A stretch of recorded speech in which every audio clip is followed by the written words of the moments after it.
What's going on YouTube? JT Warren here, and welcome back to another edition of my DC comic book reviews. And in this video, we're going to be talking about Batman Superman World's Finest, issue number 2. This one's written by Mark Waid with art by Dan Mora, and this continues the adventures of Boy Thunder, David, if you will, and his kind of origin and how he became Magog, you know, the antagonist from Kingdom Come. So the characters are entering from the current main DC universe into the world of Kingdom Come.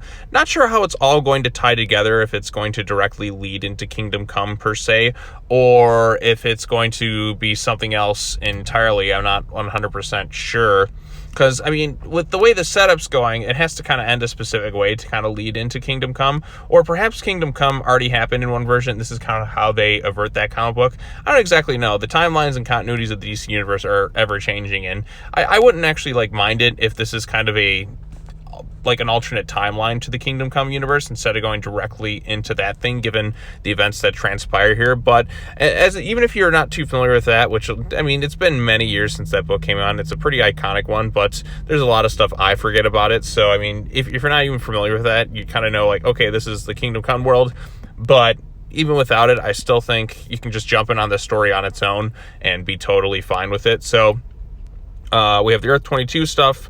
The main antagonist, it seems, is this character of Gog, and David, of course, kind of got manipulated, or something went down with David and Gog, if you will. It led to this resentment and all this other kind of trauma, and that kind of integrated. So our prime Earth Batman and Superman end up on this world, and Dan Mora's artwork is fantastic. They face this kind of variation of the Justice League, and they're just really no match for all these characters at once. And then they get thrown into prison, if you will, where they end up next to Metron, who had the Mobius chair, if you will. So, and we get to learn the history of Gog in this world, if you will, and how David gets transformed into the villain Magog. So there's some cool stuff with that.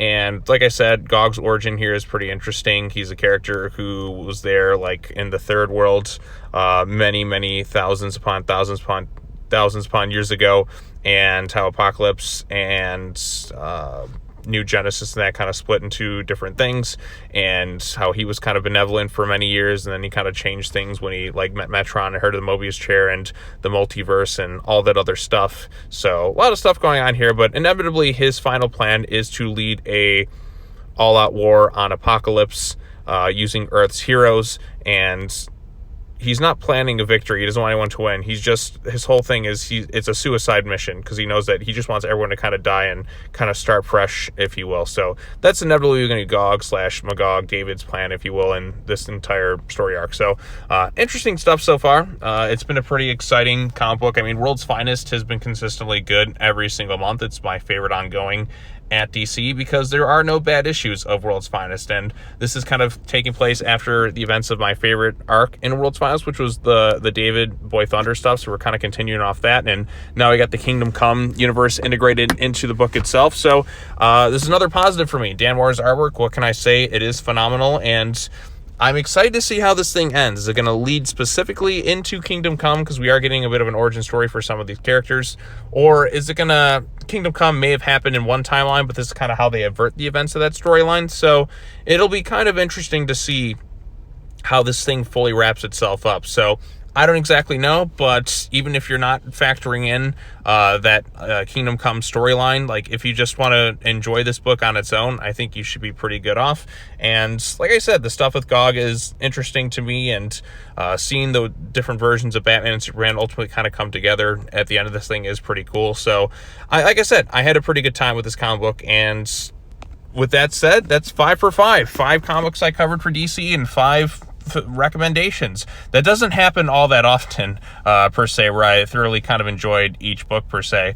Justice League vs. Godzilla vs. Kong was obviously my favorite, but this book here has been pretty good as well, and Superman was good.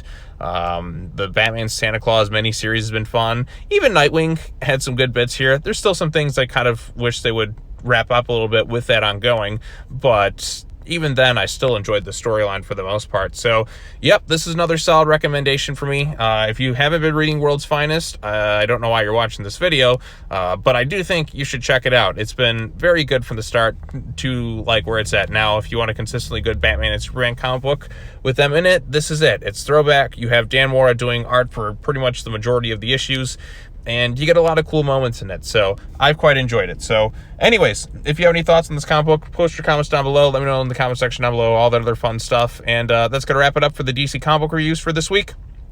I got some other stuff Godzilla related I'm going to cover as well. I think 2 comic books came out this week that I got to talk about. So that'll either be today or tomorrow. It depends on when I get that stuff done. But it's a good time to be a comic book fan. I mean, this is pretty much the last week. Well, I think next week will be the last week for comic books for the year. So then we'll move on into 2024, which is weird to think about. So, all right. Well, that's all I have to say. As always, take care now. Bye-bye then. And I will see you all in the next video. Peace.